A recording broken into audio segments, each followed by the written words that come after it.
micrófono, Pedro. ¿Cómo están, compañero? Gracias. Está bien, está bien, está bien. Oigan, una noticia mala, porque no hay noticia buena. Esto ya se agotó. Bueno, también es bueno, ¿no? Porque quiere decir que pues se ha leído. Entonces habrá una reedición. Entonces encontré un ejemplar que yo creo que lo vamos a rifar acá, Toño y Rosy, ¿no? Para efectos pues de fondos para el círculo, ¿no? ¿Cómo estás? Pero de todos modos, pues les voy a platicar un poco de lo que trata este adobe. Es un adobe. Da hueva, pero no, o sea,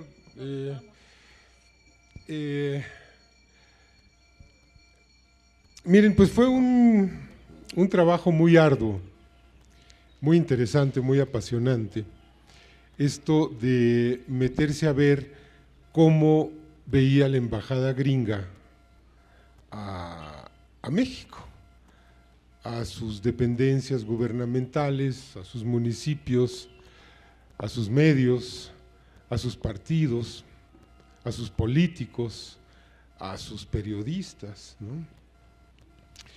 Es una visión muy estrecha, porque no tenemos todo lo que estaban reportando los gringos y mandándolo a Estados Unidos. Es decir, lo que tenemos son algunos miles de cables hechos por los embajadores y diplomáticos al Departamento de Estado, que es el equivalente de la Cancillería en México, ¿no? Todos adscritos al Departamento de Estado, es decir, al Servicio Exterior.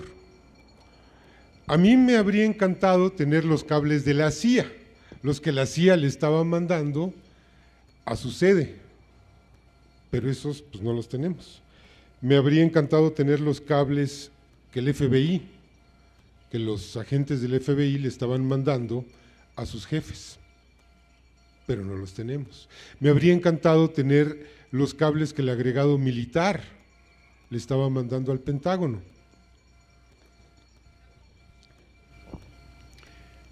Este libro lo presentamos hace un par de meses en la Feria del Libro y logramos que Julian Assange, que ustedes saben que es el fundador y el operador y el intelecto de Wikileaks, se enlazara con la sala en el Palacio de Minería en tiempo real y que dijera unas palabras a México. Y pues ahí me balconeó. Yo había sido muy discreto, digo, de todas las veces que he estado aquí no se los había platicado, ¿no? Pero pues ya que lo dijo, pues yo ya lo puedo decir, es decir, yo fui a Inglaterra a verlo y él me entregó el paquete de cables relativos a México, pues en una memoria USB, ¿no? En un lugar secretísimo, es decir, si yo tuviera que volver a ir a donde nos encontramos no lo lograría, porque era un lugar perdido en el campo, en el este de Inglaterra. Me marearon como quisieron durante toda una tarde antes de llegar ahí, ¿no? Me tuvieron dando vueltas y finalmente en la noche llegué a una casa de campo, ahí estaba Assange y ahí estaba el equipo de Wikileaks y me entregaron esto. Y cuando yo recibí aquello, yo dije, híjole, vamos a tirar al gobierno con esto, ¿no? Pues nos vamos a enterar, por ejemplo, cómo estuvo el asesinato de Colosio, nos vamos a enterar cómo estuvo el fraude de 2006, nos vamos a enterar cómo está la barriga del Fobaproa. Es decir, yo venía con una serie de expectativas porque, claro, el archivo que me entregaron yo no lo podía ver allí en ese momento, venía encriptado, no me iban a entregar la contraseña mientras yo no llegara de regreso a México y diera señales de vida por un canal seguro y me comunicara con ellos, etcétera. Pues porque en ese momento solo el Pentágono tenía 4,000 computadoras rastreando la red, buscando el archivo, ¿no? Y no, pues no había manera de conectar aquella USB a una computadora en red, pues porque era muy probable que lo cacharan y que se metieran a la computadora, pues tienen un poder de cómputo fenomenal. Entonces, tenía yo que llegar a México, armarme una red de cómputo fuera de internet para poder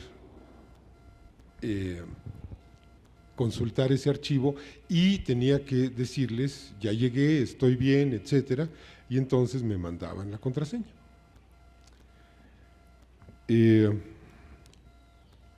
Suena muy James Bond, la verdad es que yo me sentía más bien como Mr. Bean, pues porque no es lo mío, ¿no?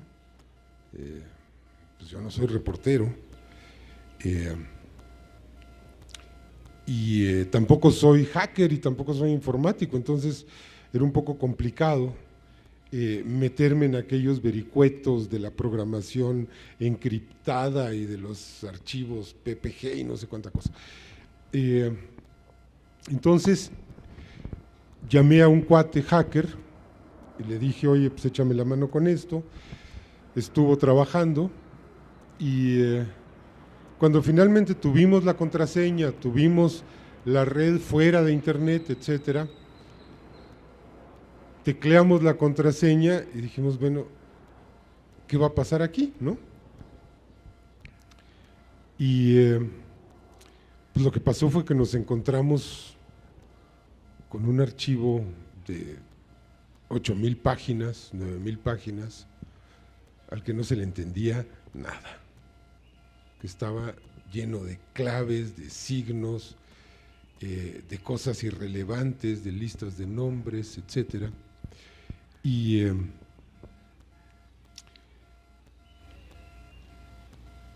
entendimos entonces que había que hacer un trabajo de minería, meterse ahí a buscar las pepitas de oro en medio de toda una cosa que no entendíamos muy bien de qué se trataba y que luego fuimos comprendiendo que todas aquellas iniciales sin sentido, etcétera, eran pues las claves, no las claves secretas, sino las claves de clasificación, de selección que usaba la diplomacia gringa para mandar sus informes, que cada clave quería decir, por ejemplo, a qué departamentos va dirigido este informe. Quería decir, esto puede ser público, es confidencial, es secreto, solo lo pueden ver los estadounidenses, etcétera, ¿no? Los cargos de los diplomáticos también están codificados, en fin. Y bueno, pues la jornada realizó un esfuerzo impresionante para escudriñar aquel material, para convertir aquello que era de una aridez impresionante en material noticioso, en información, en noticias, en algo que tuviera sentido para los lectores, pues porque así como estaba, pues era imposible, ¿no?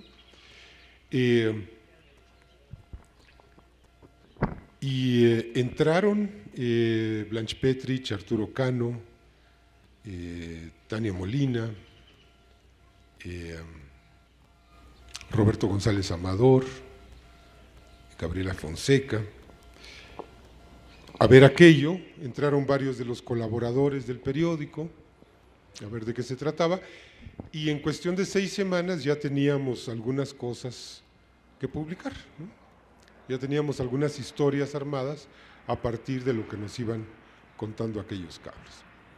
En esos días, cuando empezamos a publicar una crítica que recibió el periódico, fue, bueno, ¿por qué no lo sueltan todo? ¿Qué están escondiendo? ¿Por qué no dicen de una vez, ya? ¿No? Pónganlo todo a disposición. Bueno, es que era imposible. Es que imagínense que ustedes se encuentran con el informe sectorializado de la Secretaría de Hacienda. Lo reciben y es una cosa de este tamaño y lo pueden publicar entero, que nadie le va a entender. Es decir, se requiere una mediación, se requiere que hay investigadores, reporteros en este caso, buscando lo sustancial, separando el grano de la paja para poder armar historias, ¿no? Bueno, a las 6 semanas de haber iniciado este trabajo, ya teníamos un panorama general de lo que nos contaban estos documentos. Y lo que nos contaban era y es, porque sigue siendo, una historia muy triste, muy exasperante, que es la destrucción de la independencia de México. El gobierno mexicano es una autoridad colonial y esto llegó a grados evidentes, aunque no hubiera cables de Wikileaks para demostrarlo, en el sexenio pasado, cuando esta presidencia espuria de Felipe Calderón se plegó a las directrices de Washington, cuando el conjunto de la clase política se portó en forma muy traidora al país. Empezamos a ver cómo todo mundo, cuando la embajada de Estados Unidos lo mandaba a llamar, todo el mundo iba. Y todo el mundo hablaba. Y todo el mundo le informaba a la embajada de Estados Unidos, ¿saben qué? Gratis. La embajada de Estados Unidos tenía una maravillosa red de espionaje en la clase política mexicana. Todos le contaban todo. Todos iban y le hablaban mal de los otros. El presidente municipal iba y iba al consulado a hablar mal del gobernador, el gobernador iba a hablar mal del gobierno federal, el gobierno federal iba a hablar mal de los gobernadores de los estados, ¿no? Todos dándole las nalgas a Washington y tratando de obtener la simpatía de Estados Unidos para su propia causa. Porque querían reforzar su policía municipal, porque querían que le quitaran a un estado las ayudas, porque el estado quería que la federación no metiera las narices, por lo que fuera, ¿no? El hecho es que políticos, dirigentes, todos iban a hablar a la embajada de Estados Unidos. Todos iban a informar, todos iban a pasar reporte, ¿no? Todos estaban felices de que los llamaran, todos estaban dispuestísimos, ¿no? Y en contraste con esa actitud tan entreguista, tan traidora, los cables también dejaban leer la actitud de los diplomáticos gringos, es decir, de los autores de esos reportes. Y la actitud era muy distinta. La actitud era de espíritu de cuerpo. La actitud de todos ellos era: tenemos que defender los intereses de Estados Unidos. No detectamos una intriga, no detectamos una diferencia, no detectamos una crítica interna en la redacción de esos documentos. Ese es un primer elemento que permite entender la terrible asimetría de la relación, es decir, la debilidad mexicana y la fortaleza de Estados Unidos para conducir la relación bilateral a un terreno que les ha sido y que les seguirá siendo favorable, ¿no? Es decir, en la clase política mexicana no hay sentido de nación.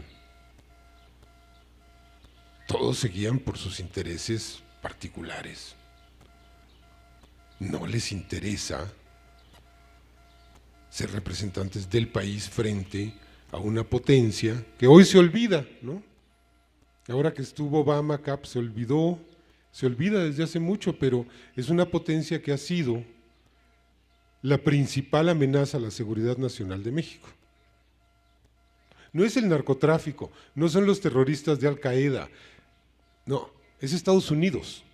O sea, quien ha invadido este territorio 7, 8, 9 veces ha sido el ejército de Estados Unidos.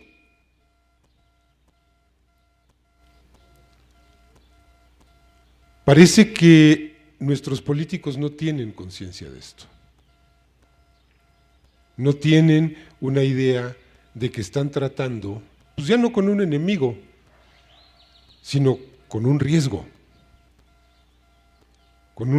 que ha estado siempre presente en la historia de México. Esto no es una apreciación subjetiva. Es decir, díganme ustedes, revisen el mapamundi, ¿de dónde han venido las amenazas a la independencia y a la soberanía de este país? ¿Quiénes han desembarcado en este país? Sí, los franceses, una vez. Mañana va a ser un aniversario más de la batalla de Puebla.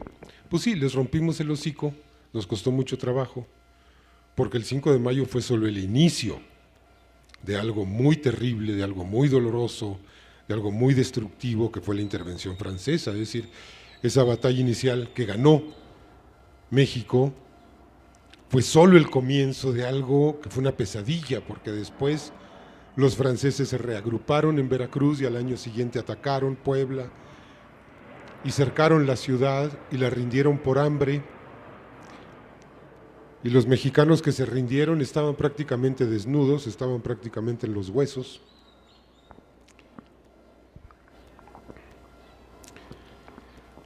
Y aún así se negaron a firmar lo que les exigía el mando militar francés, que era un compromiso de no levantarse en armas contra Francia. Se negaron a firmarlo y los hicieron prisioneros. Y presos se escaparon y siguieron peleando por la República. Hubo ese episodio, sí, pero la mayor parte de las incursiones contra México pues han venido del norte, del vecino del norte, ¿no? Y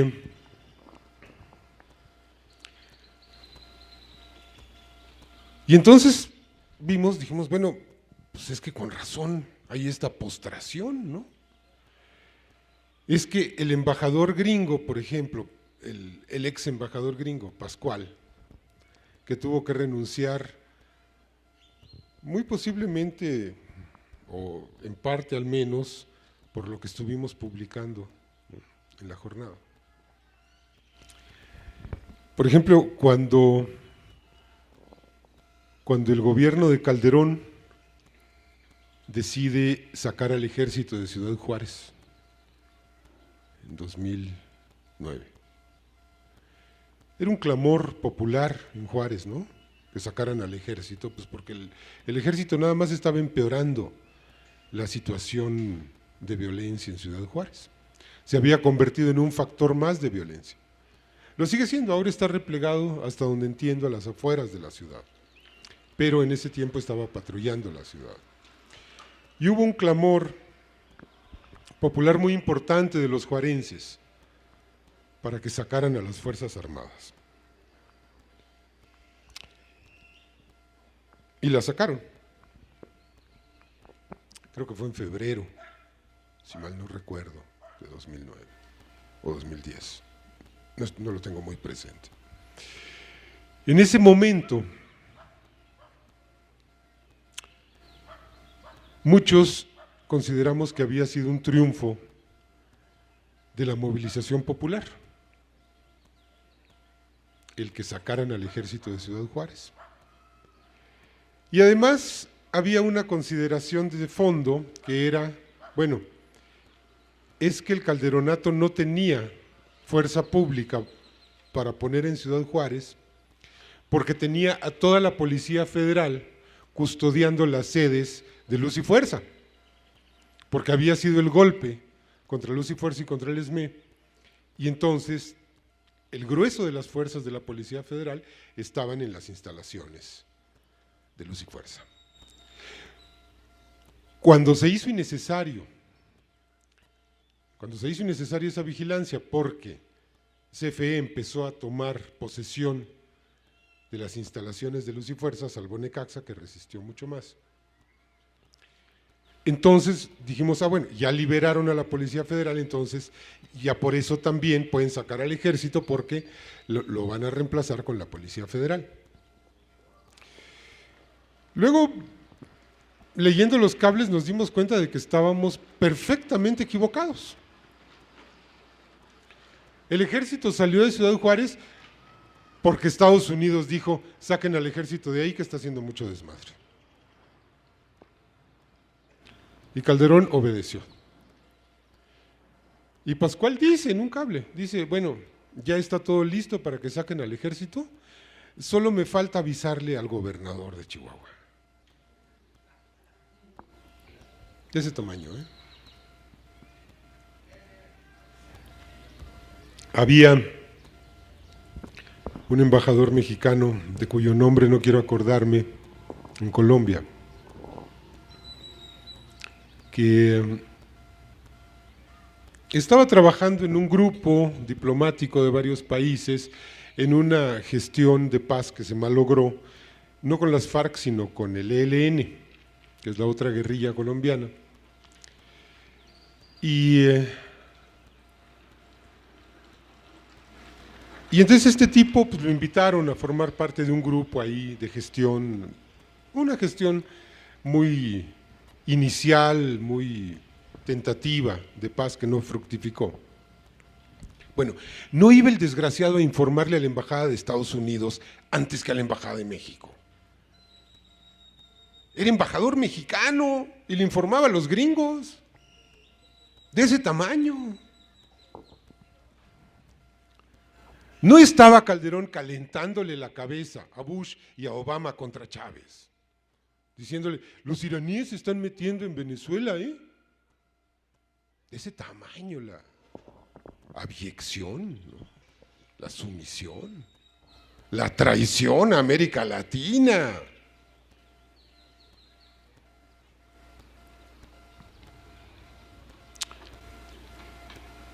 No, la información no tiró al gobierno, no supimos cómo había estado el asesinato de Colosio, supimos algo del fraude de 2006 por medio de los cables,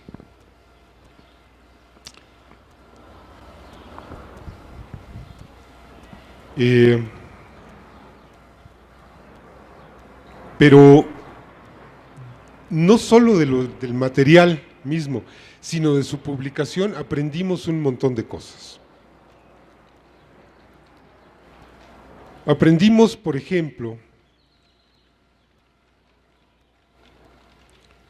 que sí hay un control vertical, oficial y casi total sobre los medios informativos.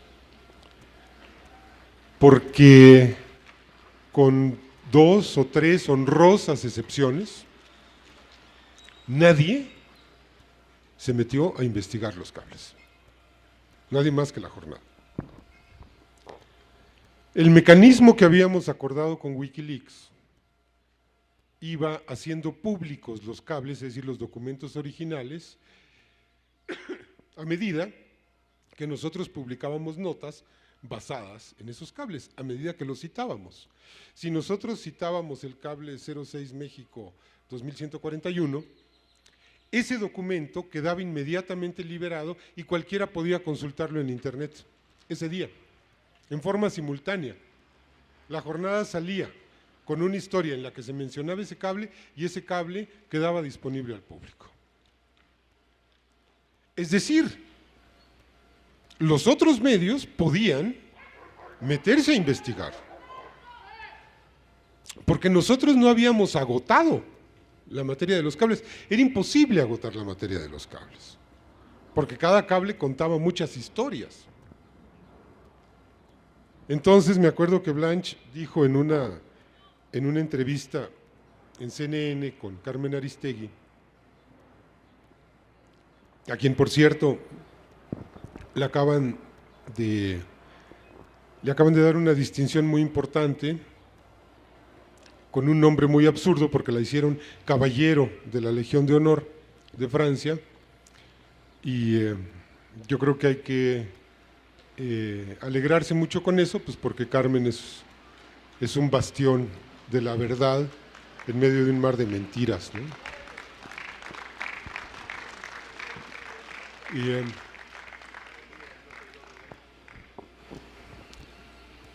la verdad es que el honor es para la Legión de Honor, no para Carmen Aristegui, ¿no?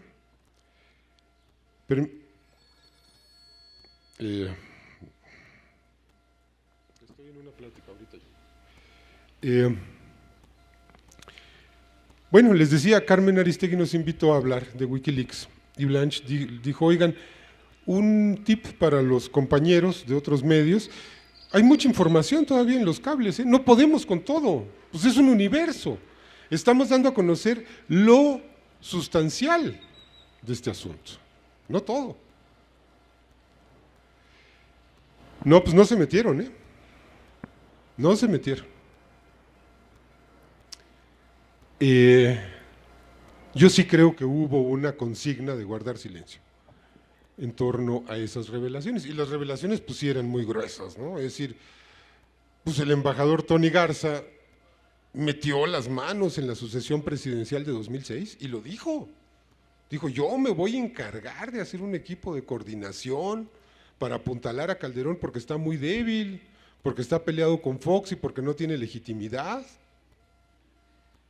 Y tenemos que asegurar el cumplimiento de nuestra agenda. Así está dicho, literal, en el documento, ¿no? Escrito por él. De ese tamaño. De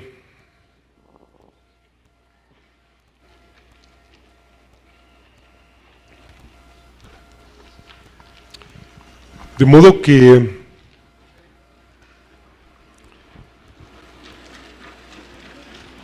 no, es decir, el gobierno no se cayó. Yo creo que habría debido caerse. Es decir, yo creo que en un país de plena normalidad democrática, si nos enteramos que el presidente fue puesto con participación de una embajada extranjera, pues ese presidente tiene que renunciar.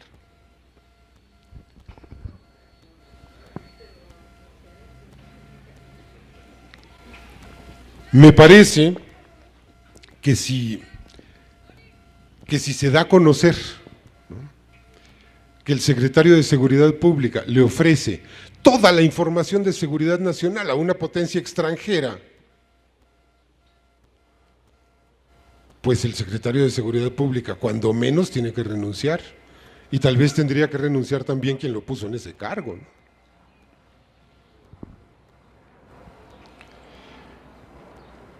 Me parece que si sale un documento firmado nada menos que por un embajador gringo, diciendo, bueno, hay sospechas de que el procurador Chávez y Chávez está ligado al narcotráfico, pues la prensa, ya no digamos la procuraduría, tendría que investigar, ¿no? Es decir, a ver, ¿por qué están diciendo esto, no? No se investigó, no se dijo nada, y la verdad es que no se hizo un escándalo nacional, porque los medios decidieron contenerse, porque decidieron que eso no lo iban a cubrir y que no iban a hablar de aquello. De ese tamaño. El referente inevitable es el Watergate, ¿no?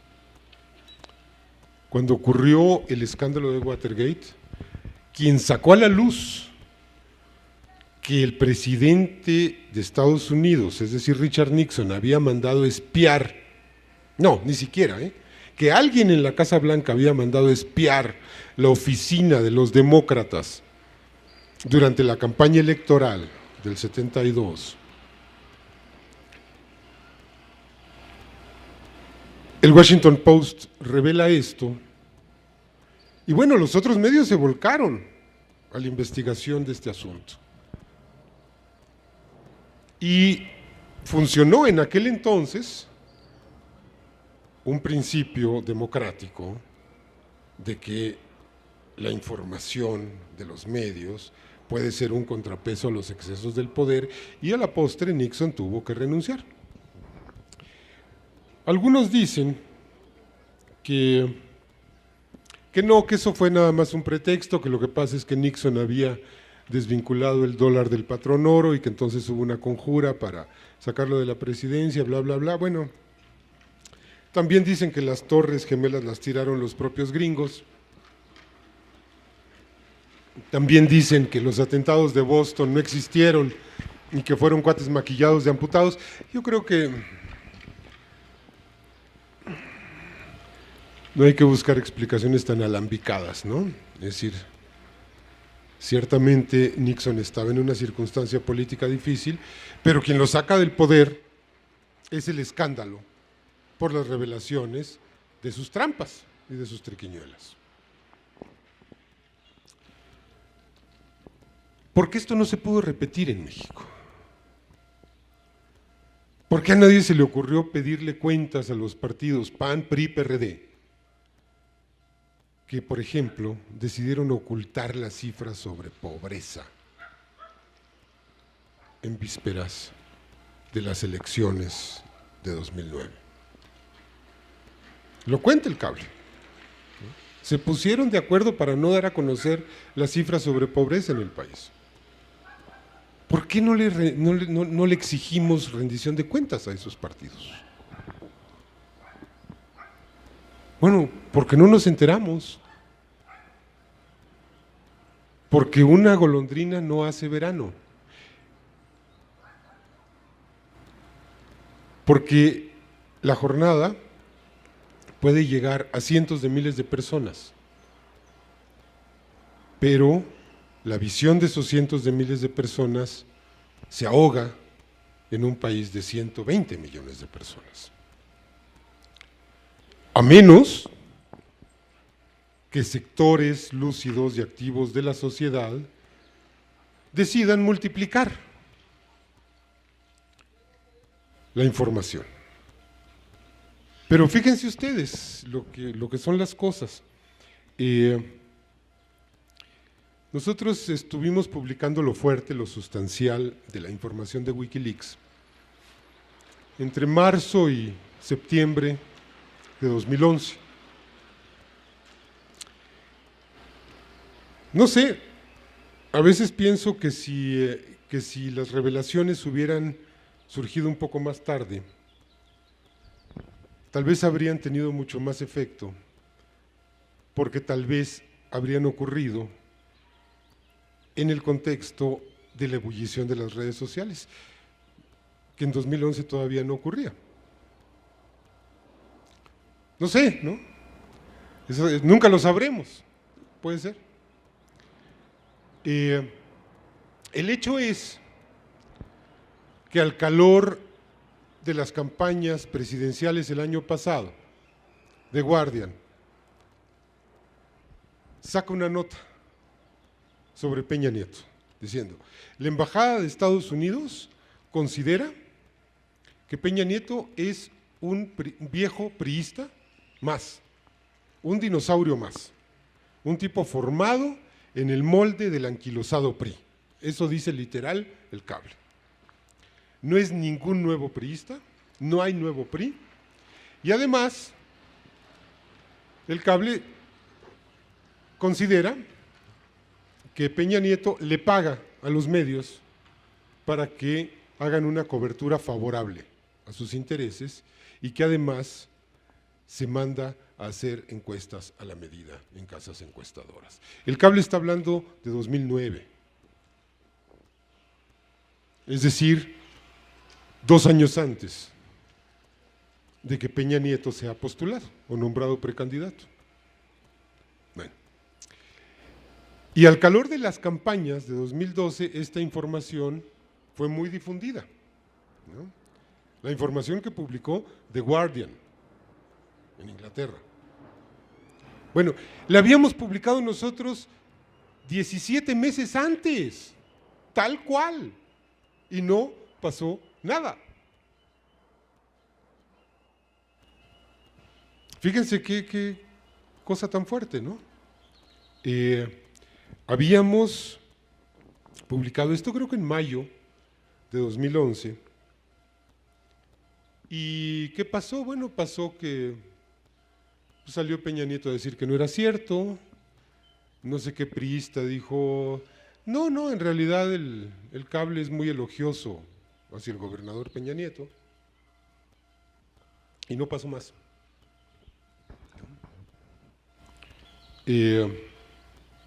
A mí me reprocharon, me dijeron, oye, ustedes tuvieron ese material en sus manos y no lo publicaron.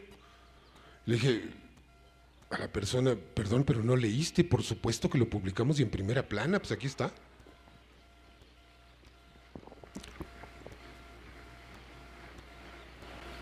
¿Qué sí pasó? Bueno, pasó que renunció Carlos Pascual.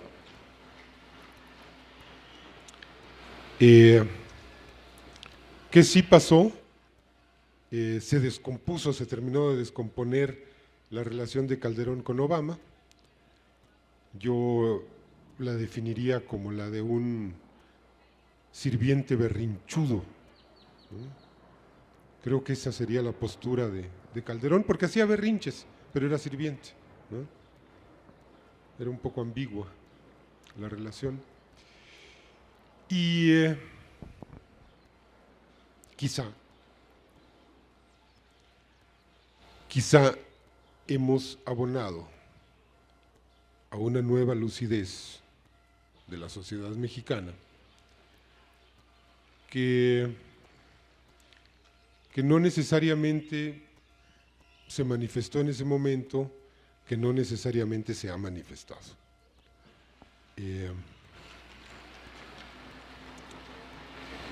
Tal vez algo tuvo que ver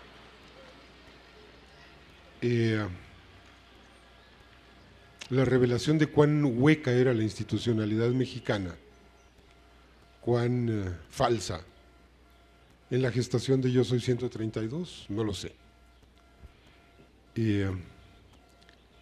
Sí sé que en términos mundiales la eclosión de las redes sociales y el fenómeno Wikileaks en el mundo inciden, desde luego, para ir conformando estados de insurgencia cívica, como el que se vivió el año pasado, ¿no?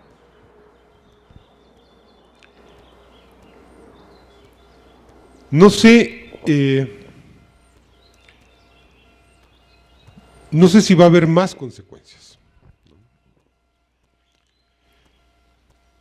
Creo que eso depende de en qué medida seamos capaces de leer, procesar y asimilar la información que estuvimos publicando.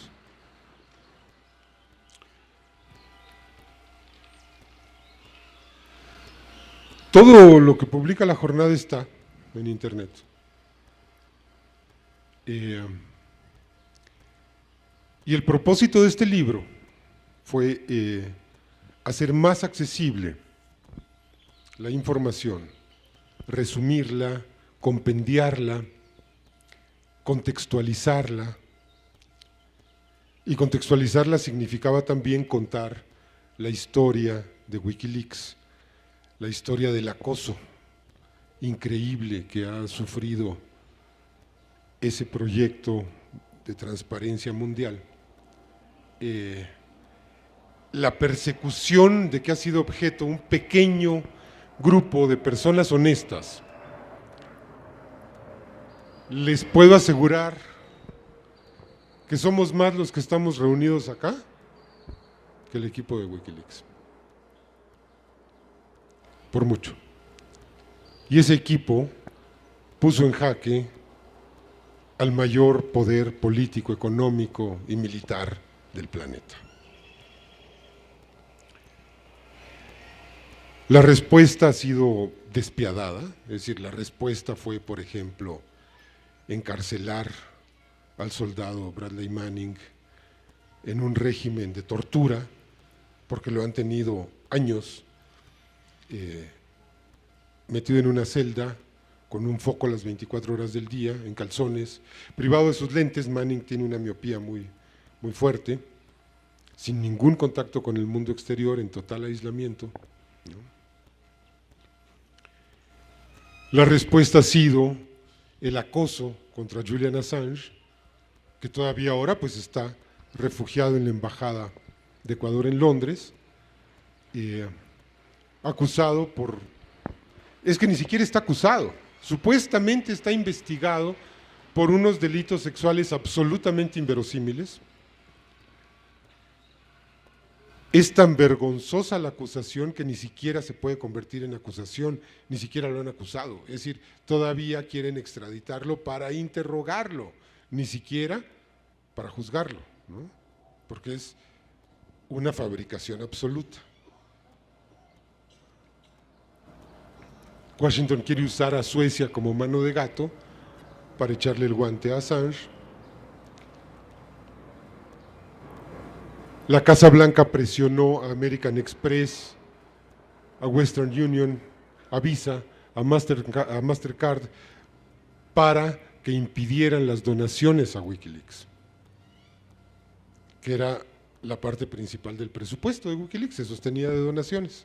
Bueno, le cerraron la llave del dinero diciéndole a todas esas empresas: no, tú no vas a procesar órdenes de pago para Wikileaks. Si yo quiero donarle $10 a Wikileaks, no puedo, no tengo forma, ¿no? Bueno, ya se abrieron esas formas, ¿no? Ha sido una persecución financiera, ha sido una persecución judicial, ha sido una persecución publicitaria y propagandística, porque se ha creado un estado de histeria tal que muchos estadounidenses honestos están convencidos de que Julian Assange es como Osama Bin Laden. Es decir, que es algo absolutamente inconcebible. Bueno, sí es como Osama Bin Laden en algún sentido, es decir, yo le dije en Inglaterra, le dije: oye, ustedes, yo los admiro mucho porque ustedes le han propinado a Estados Unidos el mayor golpe desde el 11 de septiembre de 2001. Y él me dijo: sí, pero nosotros no causamos ni un solo muerto. Entonces se parece, pero también es muy distinto. Éticamente es muy distinto. Pero también hay otro punto, y es que Assange le ha permitido a los propios estadounidenses que se enteren de las miserias que se cocinan en las entrañas del poder de Washington. Eso es algo fundamental para la democracia.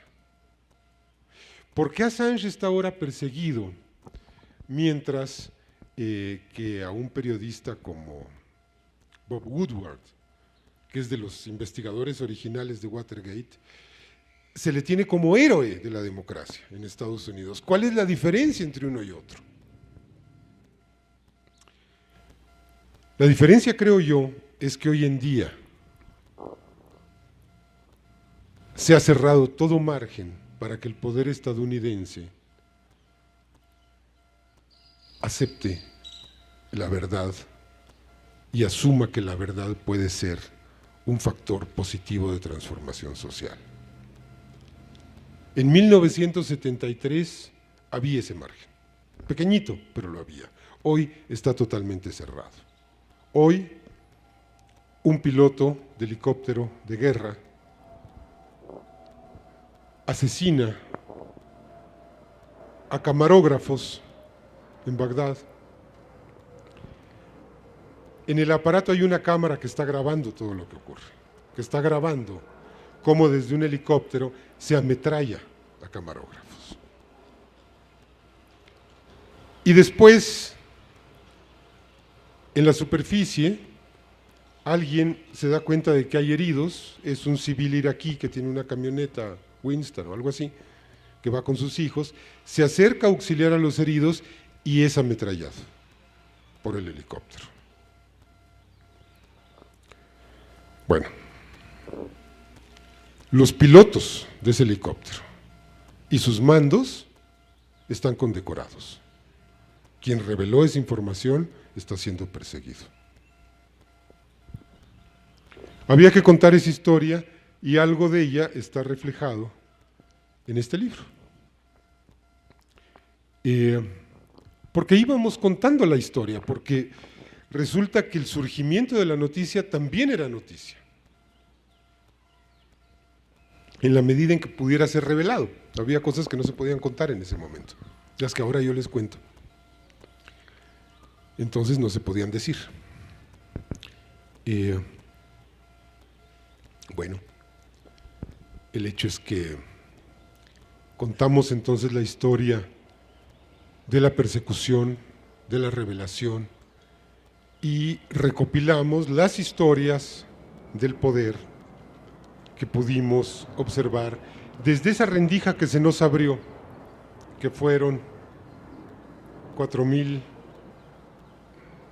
no me acuerdo, cables diplomáticos emitidos por consulados o por la Embajada de Estados Unidos y enviados al Departamento de Estado. Y me parece que es importante tener esa información en la cabeza, porque nos permite entender muchas de las cosas que están ocurriendo actualmente, porque nos permite además tener una visión bien fundamentada de la clase política que tenemos, de la clase de régimen que tenemos, de la mafia que se ha hecho del control de las instituciones. Una mafia que no es autónoma, que no se manda sola,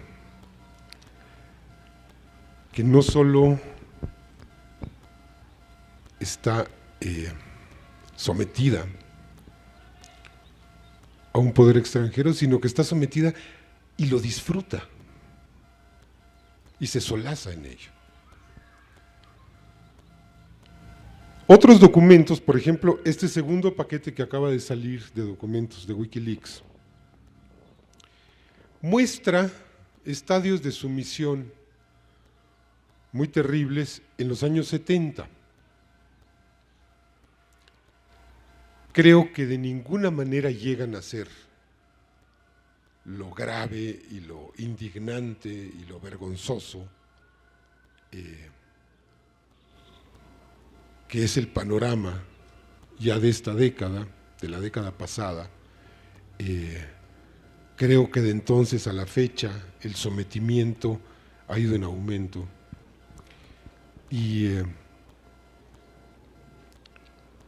me parece que toda esta información nos permite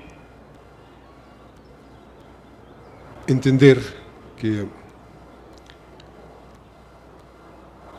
la tarea para lograr un México democrático, un México en donde estén vigentes las leyes, en donde se cumplan las leyes, empezando por la Constitución, ninguno de sus capítulos se cumple, el gobierno los viola a todos. Un México más justo, con menos desigualdad, con más transparencia, con más libertad, un México con paz.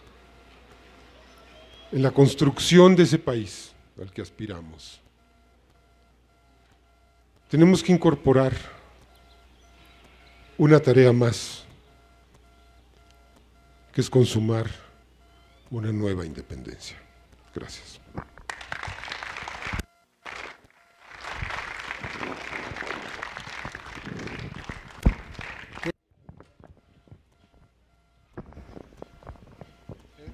Bueno, la primera pregunta, originalmente Wikileaks escogió al New York Times, a El País, a The Guardian, a Le Monde, y creo que fue a Der Spiegel,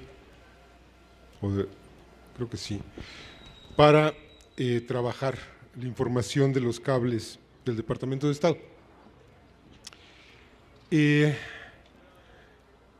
¿Qué pasó con esos medios? ¿Por qué después Wikileaks decidió abrir la información a muchos más periódicos, empezando por La Jornada. El sexto medio fue La Jornada, el sexto medio que recibió la información. Yo no tengo otra explicación más que Wikileaks se equivocó de aliados. Es decir, esos medios que escogió son medios de la prensa oligárquica mundial, que están más interesados en callar que en contar, que están más interesados en ocultar que en revelar, que forman parte del tramado de intereses que estaba siendo denunciado. Y pasó con esos medios que de inmediato se fueron en contra de Wikileaks y de Assange. Hay que ver lo que escribieron los editores del New York Times en contra de Assange, diciendo prácticamente que era un pobre pendejo, que cómo es posible, que se creía, que él era nada más un informante, no un periodista, etcétera, ¿no? El País escribió cosas horribles en contra de Assange. Bueno, esa es mi interpretación. Yo no he hablado con la gente de Wikileaks de esto, ni de lo otro. Lo cierto es que decidieron ampliar el espectro de la colaboración y se pusieron en contacto conmigo, no porque yo fuera Pedro Miguel y muy chingón ni nada, sino porque era pues, el único contacto que encontraron con La Jornada, porque había una persona del equipo que me conocía, que me había visto alguna vez y total, se puso en contacto conmigo. Y La Jornada decidió, digo, yo de inmediato pasé el informe a la dirección y la dirección decidió que fuera yo a Inglaterra, no porque fuera yo un gran reportero, porque no lo soy, ni grande ni pequeño, no soy reportero, sino simplemente pues porque no había quién. Porque pues, el trabajo periodístico es muy absorbente, muy exigente y pues todo el mundo estaba haciendo tareas, era muy incierto, es decir, yo no sabía a ciencia cierta qué iba, es decir, no sabía si me estaban tomando el pelo, no sabía si era una celada, no sabía, pues fui a ciegas, ¿no? Es decir, fui a ciegas y no sabía en qué manos me estaba poniendo. Podía ser falso, podía ser les digo, podía ser pues una broma incluso, ¿no?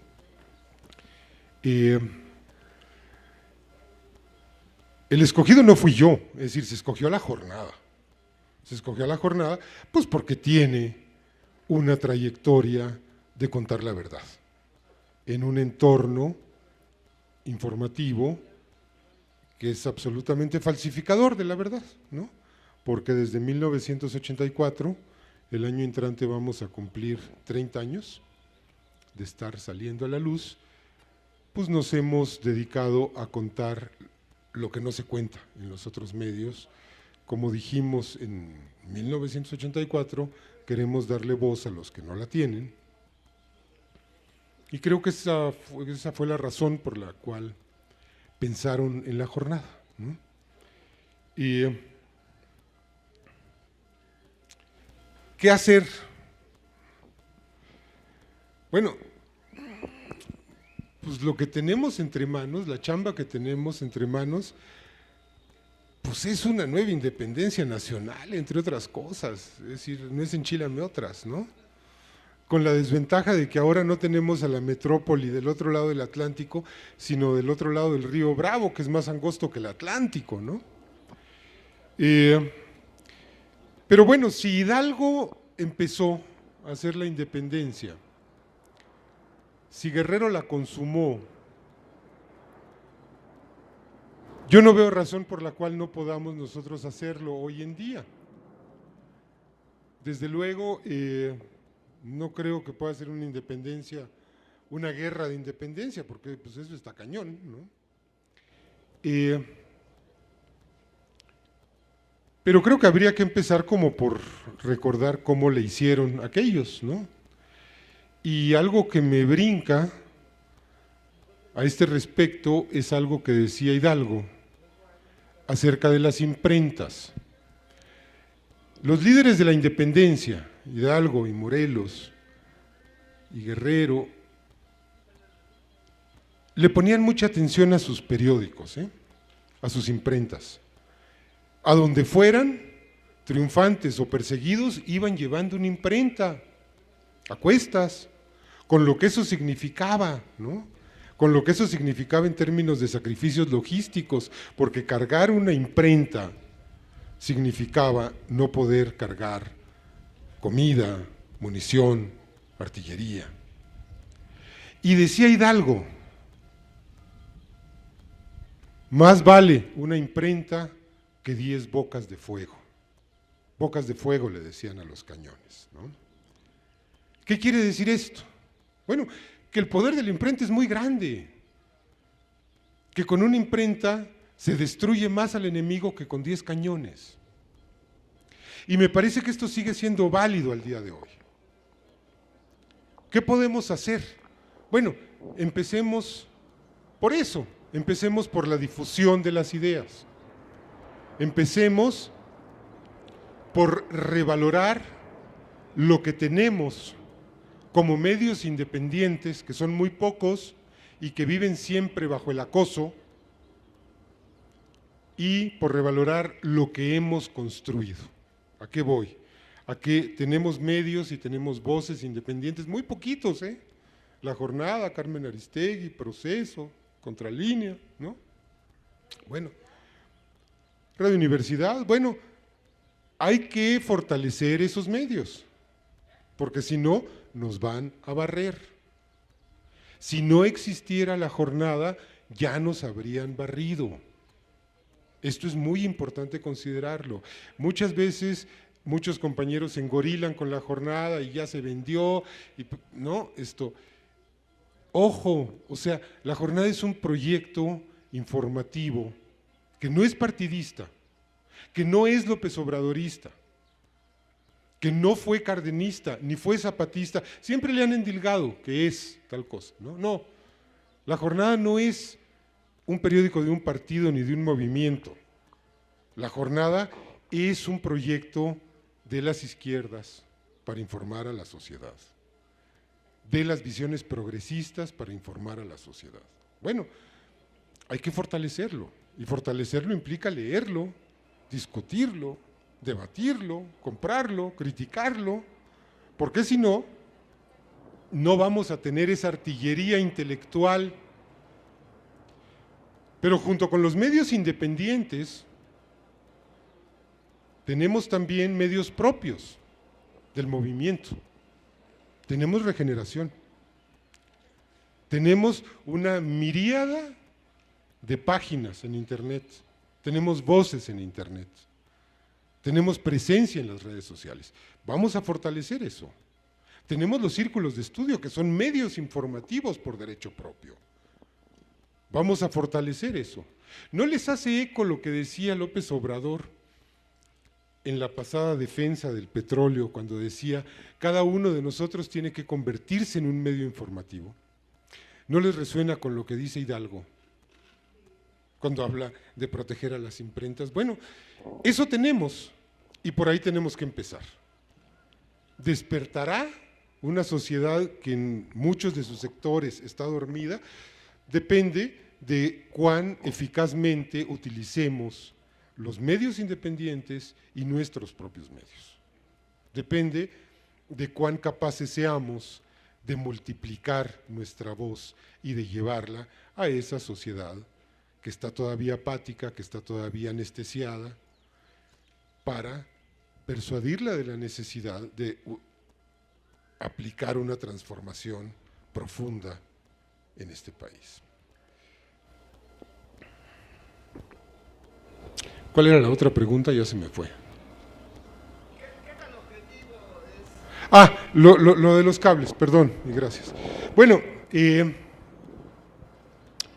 alguien habría podido inventarse 300,000 cables del Departamento de Estado y ponerlos en línea, ¿no? Y Wikileaks bien pudo decir, miren, aquí está, y todo eso podría ser falso, ¿Cómo sabemos que no es falso? Bueno, lo sabemos primero por la reacción de Estados Unidos. Es decir, Estados Unidos jamás ha dicho esos documentos son falsos. Si lo fueran, lo habría dicho, ¿eh? No ha podido decirlo. Pero además quiero decirles algo.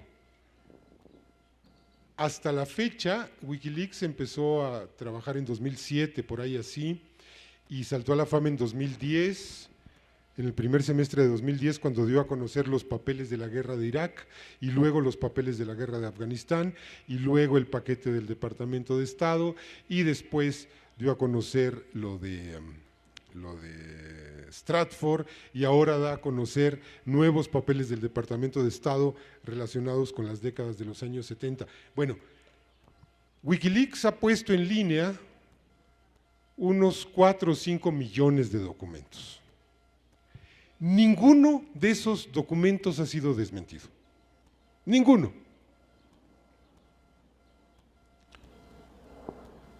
Por inferencia, yo digo, bueno,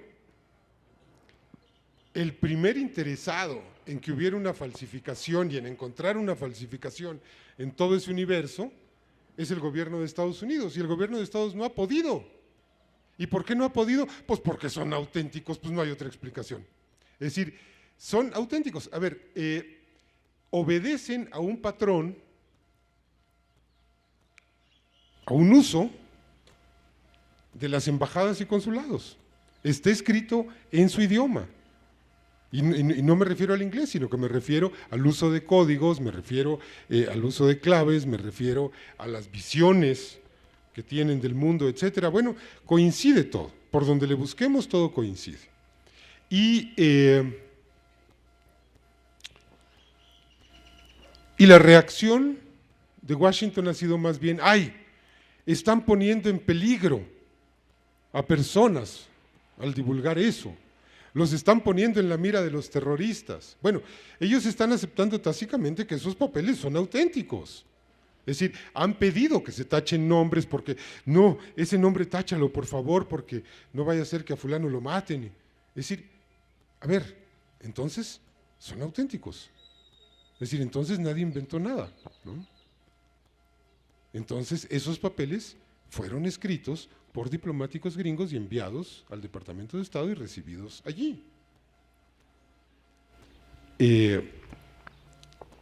Desde luego no tenemos los originales, no tenemos el asiento en papel, entre otras razones porque el asiento en papel en nuestros días y desde hace algunos años pues ya ni existe. Es decir, ya no hay asiento en papel para un correo electrónico, ¿no? Pues ya no hay la firma, ¿no? Pero hay mecanismos para validar si un documento electrónico es auténtico o no lo es, y en este caso creo que tanto Wikileaks como La Jornada han sido muy exhaustivos en verificar que esto es real y que esto no fue un invento de alguien que tenía mucho tiempo de sobra y se puso a falsificar 300,000 cables del Departamento de Estado. Ahí está tu respuesta.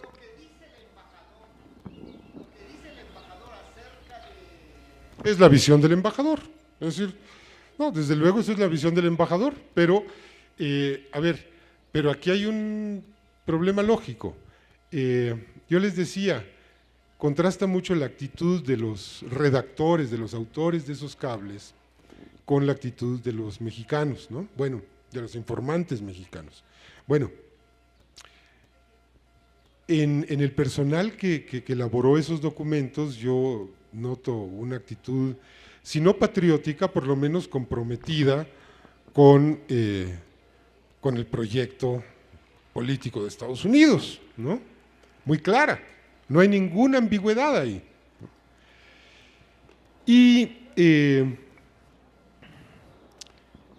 un diplomático desde hace muchos siglos es destacado a un país para que informe a las autoridades de su país sobre la situación que está viendo y para que diga la verdad, no para que invente ni falsifique situaciones, ¿no?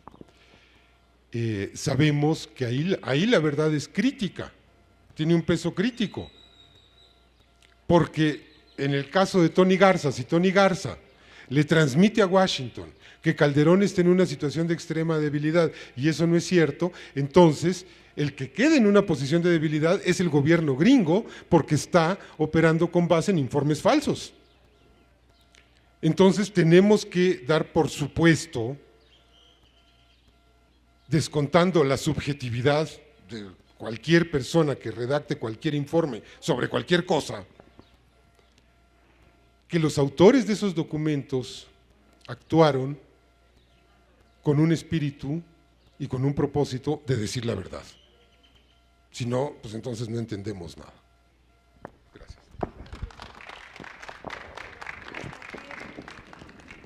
¿Hasta qué años están publicados los documentos de Wikileaks? ¿Cuáles son los más recientes? 2010. Tenemos documentos de principios de 2010, fines de 2009. Tenemos unos pocos de los años 80, muy poco relevantes, algunos de los 90 también poco relevantes, y el grueso es de los años 2007 a 2009. Ahí es donde tenemos la mayor concentración de documentos. Les repito, no es todo lo que la embajada y los consulados enviaron al Departamento de Estado. Es decir, es un manojo de papeles que alguien agarró con mucha prisa. Yo hasta me imagino la escena de alguien diciendo, tengo que grabar esto en un DVD y ya van a llegar y ya llevé el 80% y ya, lo que agarré, eso, ¿no? No sé si fue así o no, pero así, es decir, esa es la impresión que me queda al ver, digamos, los huecos que están pendientes, que son totalmente arbitrarios, que no es que haya un afán de censura, es que alguien agarró lo que pudo y se lo llevó. Se hace referencia a documentos que no están en la base de datos, pero que podemos inferir su contenido a partir de las referencias que se hacen, ¿no? Entonces, claro, yo y muchos otros desearíamos tener a disposición pública pues, toda la documentación del gobierno de Estados Unidos. Pero no, lo que tenemos son algunos pequeños fragmentos, muy pequeños fragmentos que conforman una base de datos de 6 o 7 millones de documentos. Son rendijas para asomarse y ver un pedazo de la realidad. Insisto, si tuviéramos todo, pues otro gallo nos cantaría. Con lo que tenemos podemos hacer mucho. De lo que tenemos podemos inferir muchas cosas. Con lo que tenemos podemos hacernos panoramas de cómo se establecen las relaciones y cómo son las correlaciones de poder. Y el panorama que yo me he hecho, pues es el que les he transmitido aquí ahora. Gracias. De lo que nos contaban estos documentos. Y lo que nos contaban era y es, porque sigue siendo, una historia muy triste, muy exasperante, que es la destrucción de la independencia de México. El gobierno mexicano es una autoridad colonial y esto llegó a grados evidentes, aunque no hubiera cables de Wikileaks para demostrarlo, en el sexenio pasado, cuando esta presidencia espuria de Felipe Calderón se plegó a las directrices de Washington, cuando el conjunto de la clase política se portó en forma muy traidora al país.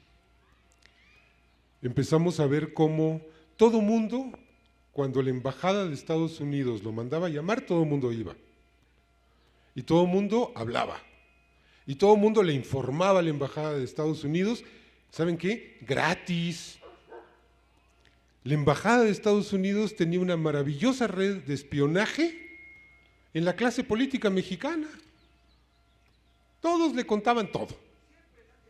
Todos iban y le hablaban mal de los otros.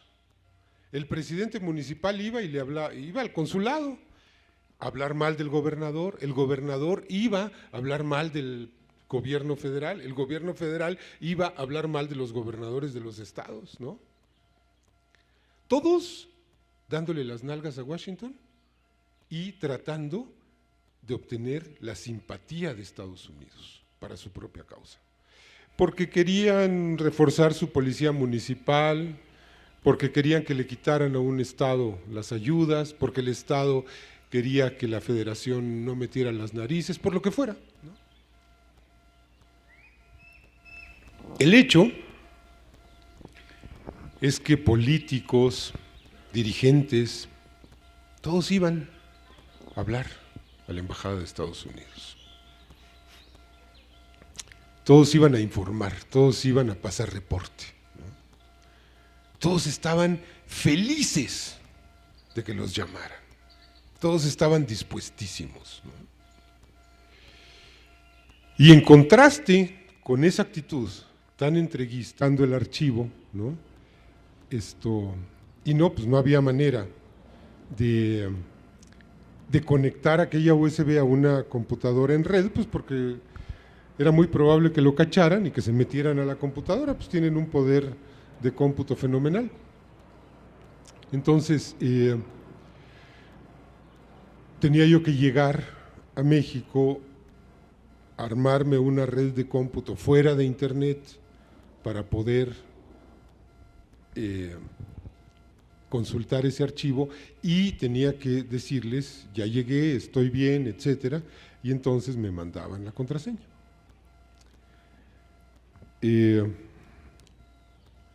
Suena muy James Bond, la verdad es que yo me sentía más bien como Mr. Bean, pues porque no es lo mío, ¿no? Pues yo no soy reportero,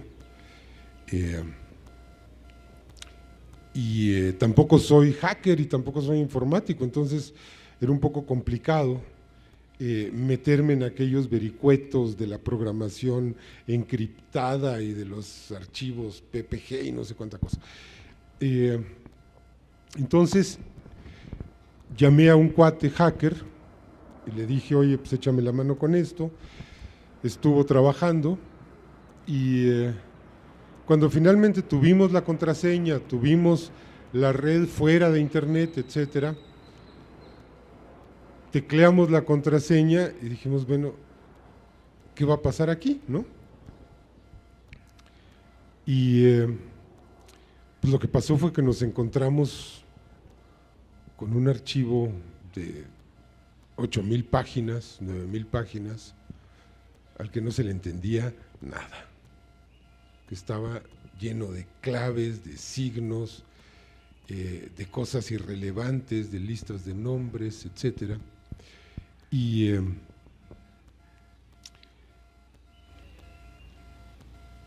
entendimos entonces que había que hacer un trabajo de minería, meterse ahí a buscar las pepitas de oro en medio de toda una cosa que no entendíamos muy bien de qué se trataba y que luego fuimos comprendiendo que todas aquellas iniciales sin sentido, etcétera, eran pues las claves, no las claves secretas, sino las claves de clasificación, de selección que usaba la diplomacia gringa para mandar sus informes, que cada clave quería decir, por ejemplo, a qué departamentos va dirigido este informe.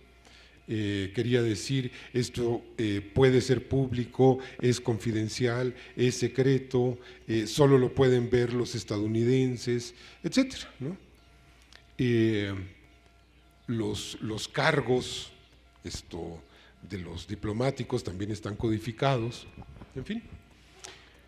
Y bueno, pues la jornada realizó un esfuerzo impresionante para escudriñar aquel material, para convertir aquello que era de una aridez impresionante en material noticioso, en información, en noticias, en algo que tuviera sentido para los lectores, pues porque así como estaba, pues era imposible, ¿no?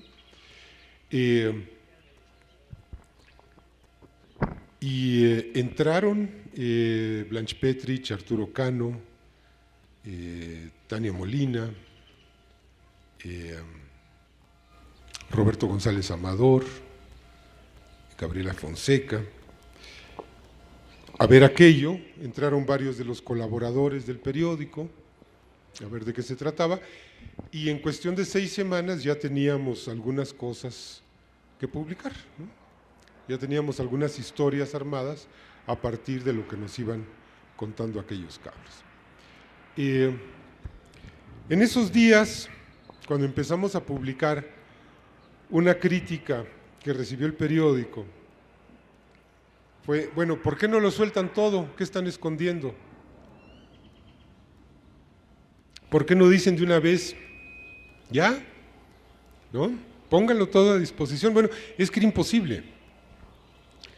Es que imagínense que ustedes se encuentran con el informe sectorializado de la Secretaría de Hacienda. Lo reciben y es una cosa de este tamaño y lo pueden publicar entero, que nadie le va a entender. Es decir, se requiere una mediación, se requiere que haya investigadores, reporteros en este caso, buscando lo sustancial, separando el grano de la paja para poder armar historias, ¿no? Bueno, a las 6 semanas de haber iniciado este trabajo, ya teníamos un panorama general que el FBI, que los agentes del FBI le estaban mandando a sus jefes, pero no los tenemos. Me habría encantado tener los cables que el agregado militar le estaba mandando al Pentágono.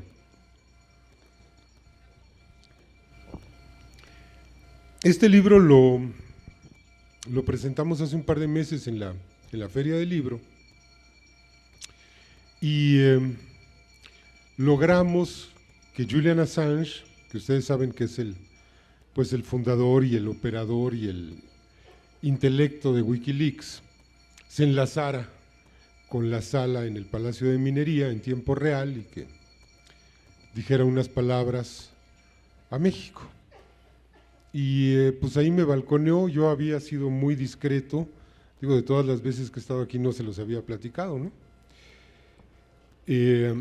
Pero pues ya que lo dijo, pues yo ya lo puedo decir, es decir, yo fui a Inglaterra a verlo y él me entregó el paquete de cables relativos a México pues en una memoria USB, ¿no?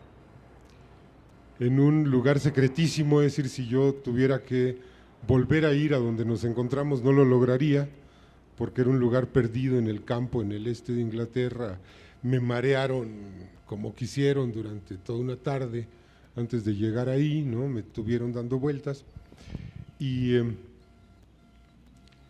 finalmente en la noche llegué a una casa de campo, ahí estaba Assange y ahí estaba el equipo de Wikileaks y me entregaron esto.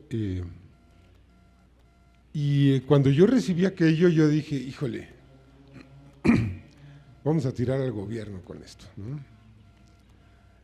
Pues nos vamos a enterar, por ejemplo, cómo estuvo el asesinato de Colosio, nos vamos a enterar cómo estuvo el fraude de 2006, nos vamos a enterar cómo está la barriga del Fobaproa. Es decir, yo venía con una serie de expectativas porque, claro, el archivo que me entregaron yo no lo podía ver allí en ese momento, venía encriptado, no me iban a entregar la contraseña mientras yo no llegara de regreso a México y diera señales de vida por un canal seguro y me comunicara con ellos, etcétera. Pues porque en ese momento solo el Pentágono tenía 4,000 computadoras rastreando la red, buscando.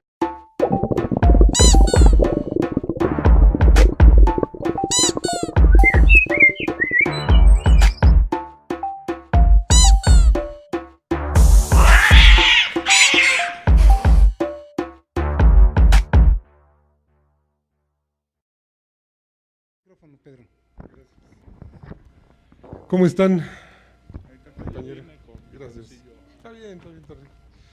Oigan, una noticia mala, porque no hay noticia buena. Esto ya se agotó. Bueno, también es bueno, ¿no? Porque quiere decir que pues se ha leído, Entonces habrá una reedición. Entonces encontré un ejemplar que yo creo que lo vamos a rifar acá, Toño y Rosy, ¿no? Para efectos de, pues de fondos para el círculo, ¿no? ¿Cómo estás? Pero de todos modos, pues les voy a platicar un poco de lo que trata este adobe. Es un adobe. Da hueva, pero no, o sea,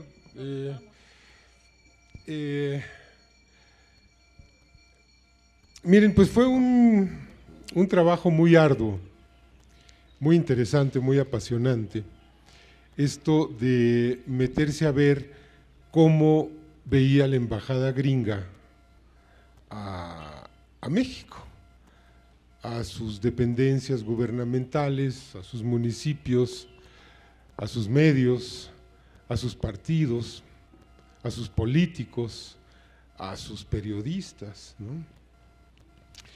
Es una visión muy estrecha, porque no tenemos todo lo que estaban reportando los gringos y mandándolo a Estados Unidos.